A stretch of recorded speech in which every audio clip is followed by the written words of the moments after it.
Tell me, Godfrey Ho, do you bleed? You will. Sorry, anyway.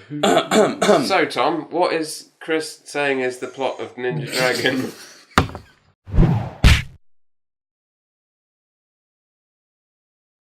Hello, I'm Chris. And I'm Tom. And I'm Phil. And you're still watching that review show, which is remarkable. So, in our second part of our Godfrey Ho Ninja Double Bill, we are going to be talking about Ninja Dragon. Now I have a Godfrey Ho, Ho, Ho. Okay, so Ninja Dragon. So, two rival gangs, the Furious Fox and the Black Eagle, are fighting to establish domination in the territory. Only one force can stop the never-ending killings, the Ninja Dragon. She's like a peacekeeper. I imagine he'll It's your Jimbo. keep peace by killing a lot of people. He'll stop the killings How do you by think making sure everyone is dead. Ninja Dragon! All we can hope is that this is as funny as Ninja Terminator. Ninja Terminator. Yeah. Because, that last one was horrible. Some spikes. They look good for punching with. Strap-on spikes. Martin Lee is a name I recognise from the last one. Dick Lowe, that's fantastic. So the plot of Ninja Dragon... Good segue. So... Yes. Crash zooms and Cuban heels. See how hard it is, right? Yeah. Because you kind of need to feel the need to No, break it all I can do apart. this one. I can do this one. No, I'm doing this one. It's fine. I'm on it. He's on it. Give him. So, you've got Gordon, played by Richard Harrison of Ninja Terminator fame.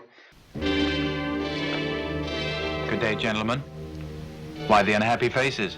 Hey, Gordon, Pierre, we've been waiting for you. Yeah, sit down. Shit down. He runs a bank. Runs a bank, but I get the feeling it's a bank, you know. And he likes to play Pokepoly with his friends, which is a strange combination of poker and Monopoly. With no skill or rounds of betting. Just look at this. What is this card game?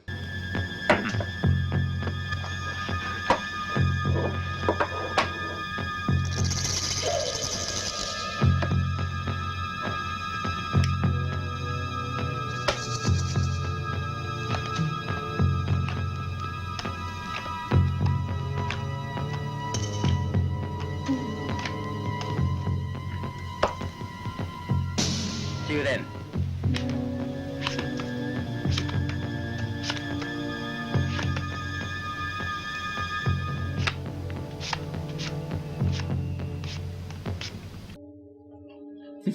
I really want to know what they think they're playing. There's not betting. I'm going. not understanding any of it. I'd like to have a piece of your action.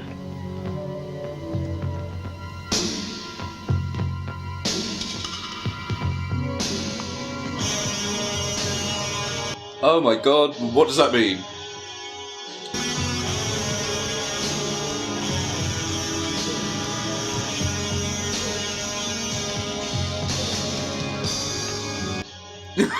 What? Is this poker? What is it? I'm afraid I have all the luck, gentlemen. We're going to take your word for it. It's just off. So I think what happens is those big golden tokens represent actual property and they're betting sort of real estate as they play. And Gordon always wins, so the other players decide to kill him and his business partner, Ronald. I think it's another Ronald, or Roger, or Reginald, or something. Yeah. Gordon's a real bastard. I'll give him a lesson next time. Oh no, not more of that. What is this? They kill Ronald, and then Gordon decides to take out the other players himself because he's a ninja. He dresses up as a camo ninja on the weekend. And this is important. So he's a ninja, and then he needs to get in touch with his friend Dragon, who he asks to look after the family of Reginald, who's been killed. But Ninja Dragon seems to be a noun phrase in which ninja is the adjective that describes the dragon. Yeah. So it really should be called Ninja / Dragon because they're two different people. Oh, they're two separate nouns. Yeah. Oh. So Dragon is looking after the daughters of Reginald, who are sort of taking over his business, while rival gangs, Furious Fox gang, tries to kind of cut in and get rid of them. And Harry is meanwhile sneakily going and taking out the other players of the game. Sneakily. Sneakily. Sneakily. Of the 3 Godfrey Ho films that we've watched, this is the one where the 2 separate films are interwoven the best. Yes. Yeah. There are more moments where they attempt it, at least. Yeah. Ninja Terminator was all right, but in this one there's actually a scene where Dragon and Gordon are in sort of a park together discussing, and it's wonderfully abstract in a way, because you just get close-ups on Gordon's face, and then every time it cuts to Dragon, he's like walking downstairs in profile, or he's walking away as he talks. It's like a scene from some sort of, like a film where someone's high and they're hallucinating. If there's any advantage, we're taking it. Stop stepping into shot. But it does actually make it's pretty surrealist. Yeah. the films feel as though they are the same sort of story. Yeah, and also one of the crime boss baddies, his targets, also talks to one of the crime bosses from the Asian film. Yes, in a bathhouse, which they've again done quite well with because they sort of match. Whereas in Ultimate Ninja, it's just Roger, and then it goes across to Victor. In this one, they've got Asian guy in film, and you can see someone's shoulder with a yellow towel around their neck. So it's Paul talks to Fox. Yes, and then they've got... I remembered names. Nice. Well done. Yes. Then they've got Paul. They've actually put him with a yellow towel around his neck for his shot, so it looks like he was the guy. They actually thought about something. Yeah. Continuity. Continuity. Yeah, so that kind of made it feel like a much more cohesive film. Unfortunately, as a byproduct of that and other issues that the film had, that meant that it was the most boring for me, because there was just... I think the bafflement of Godfrey Ho's films is about 80% of the joy, and so when that was removed, it just became a very boring... It's too well done. It was a run-of-the-mill, competently made gangster film from China, and which Godfrey Ho had inserted 5 scenes into. All the fun stuff in that was fleeting. Yes. Whereas it was thick and fast with Ultimate Ninja. It was just complete weirdness. Yeah. So I want to talk about Godfrey Ho's ninja scenes.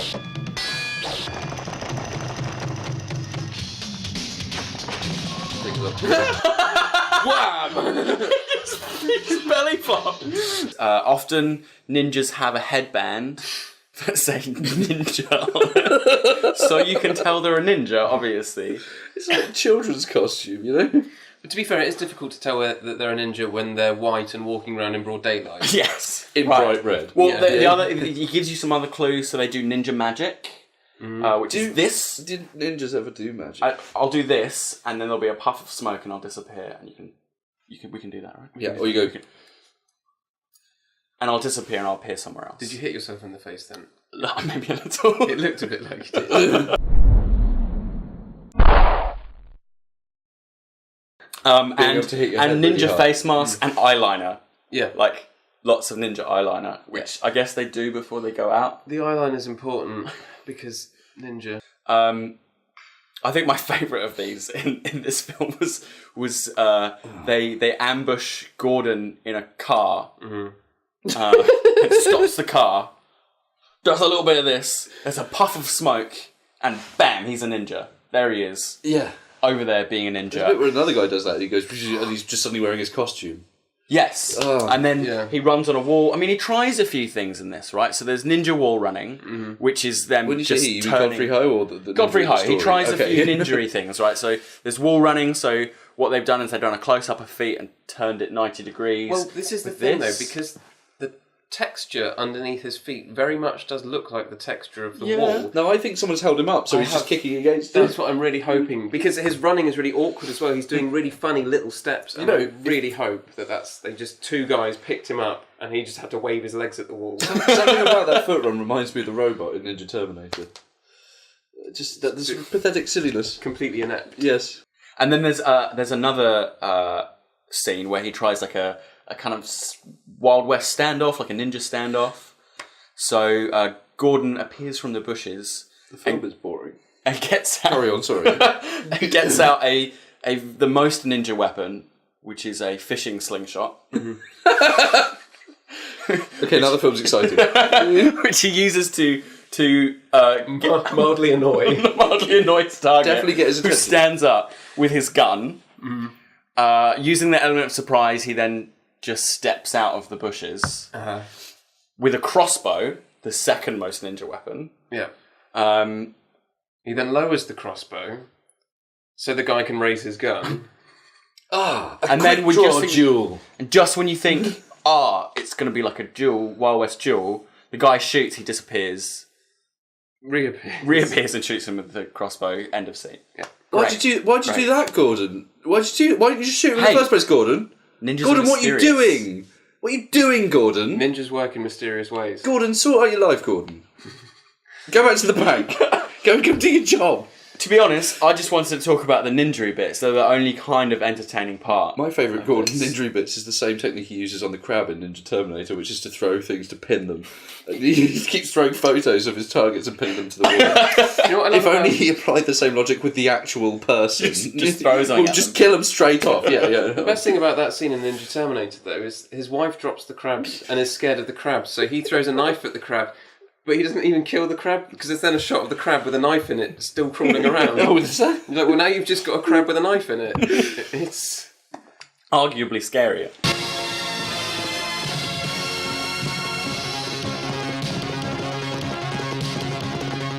Yeah. Are we going to talk about the Shanghai film? Yeah, Reginald's been killed, and so Furious Fox is trying to move in on his business, but Right, his okay. daughter Phoenix decides, no, I'm going to take over the family business and be in charge.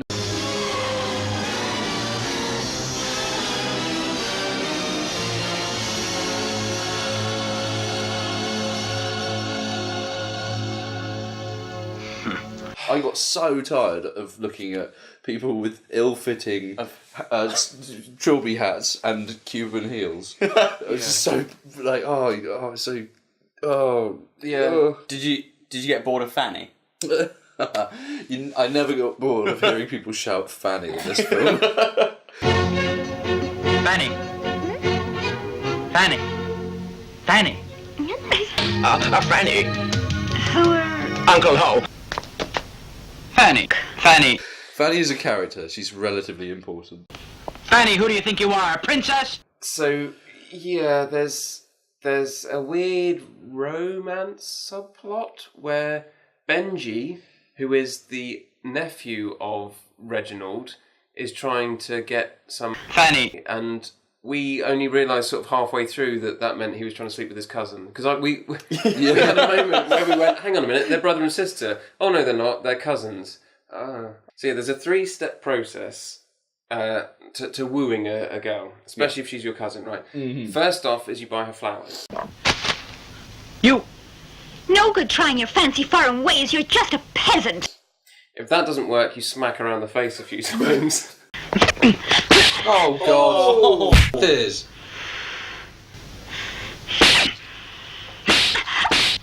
Benny! And if that doesn't work, you hire armed thugs to ambush her so you can walk in, fire a gun to scare them away, and thus prove your love for her. You scum. What kind of vermin are you attacking helpless girls? You attacked her, you idiot. How much did Benjamin pay you to do that? Fanny. The way the women are treated, actually... Oh, for f***'s sake. I don't want to die yet. Too many women here. I had one last night. Oh, wonderful. We have some strong female characters in this film, but there is still a fair bit of violence towards women, or creepiness towards women in this film that seems to go as okay. Our Yeah. hero does it.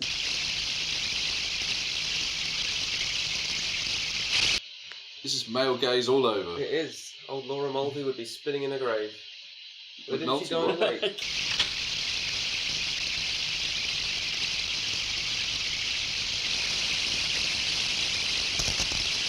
There! It's me. Why didn't you knock? I did. You didn't hear. He didn't knock! Here's your money. You're weird! Dragon, you're so weird! Stop it! And there are some very unsexy kind of nude exploitation kind of. Yeah, one of the that made us all kind of. There's a crash zoom from a nipple, which is weird. That'll be in the montage. But yeah, I mean, overall, actually, though, you had Phoenix was a strong female character in this one. She's heading up the ninja gang. She needs the help of Dragon, but, you know, it's fair enough. Worth mentioning that female characters can only be strong and not anything else. Yeah. I mean, that's quite progressive for the era of this film. If they're strong, they'll be assassinated at the end of the movie. Well, no, Sarah in Ninja Terminator... That's true. And the other thing I liked about that as well is Sarah wasn't a love interest at all. Because she was the sister of...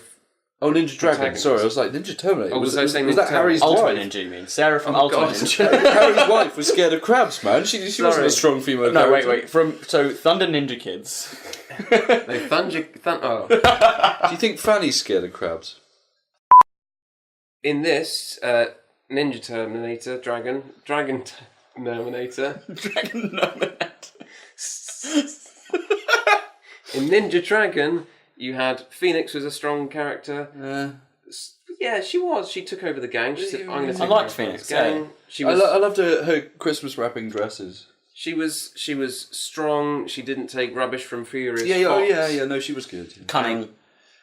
She was my favourite character in the film. What? She was cunning. Yes. Sorry, I thought you were correcting me to say cunning fox. He's definitely furious. No, cunning. She's cunning. Like they set up a scene. That is why he lost. They set up a scene where there's a meeting. Yeah. Oh wait, that's. Don't worry, that's actually Dragon who does all the cunningness in that scene. Can we all just shut up and get to the bit where we talk about how wonderful things are?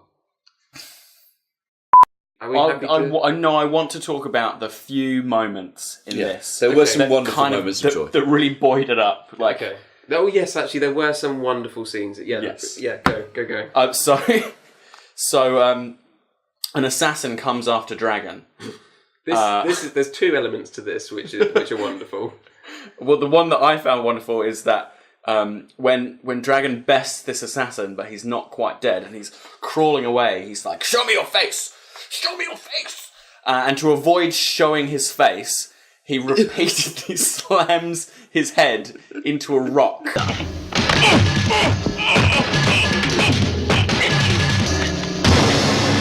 Like, there's two suicides in this movie, and they both do it by banging their heads against things. It's such a weird way to kill yourself. Like, that's all right, fine if you got to.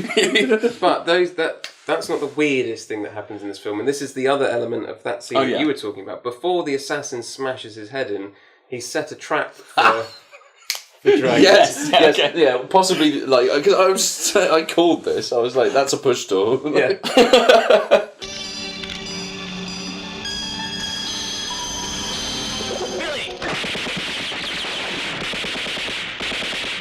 Christ almighty. Because it's a push door. What? It didn't, like, literally no sense. No. One bit I quite liked was a guy pulls a gun on Dragon, but Dragon pulls a gun at the same time, and then immediately the other guy goes, "Oh yeah, I guess that means you win." And it's not an impasse and just gives him his gun. Like, oh, your gun's way better. And then when Dragon shoots that guy in a secluded area, everyone else on the train goes, "A gunshot! Let's go see what that was about." Yeah. What happened? Oh, what's going on?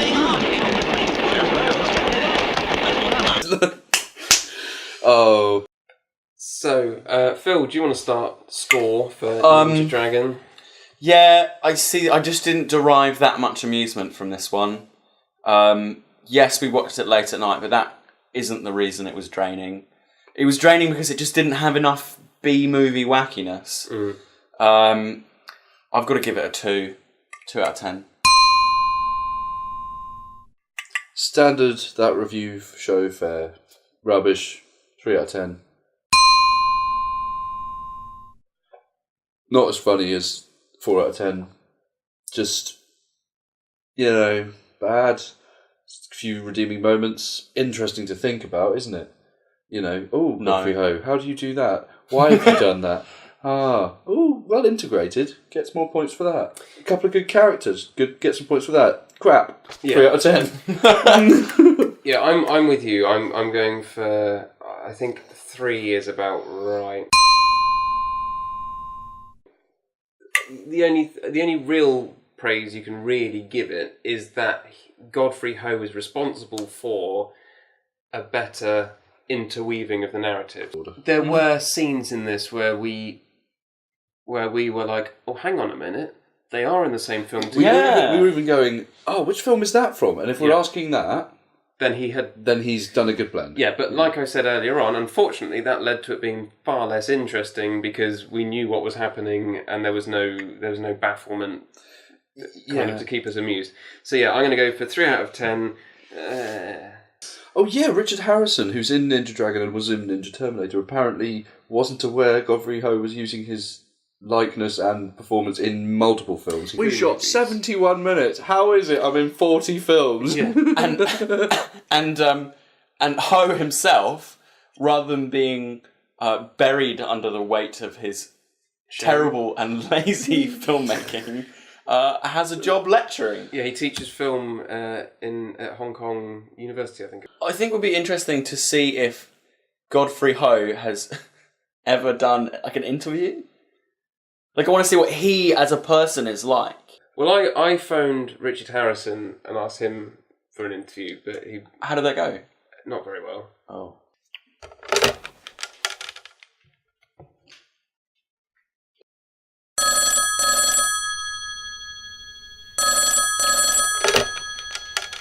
Hello, is that Mr. Harrison?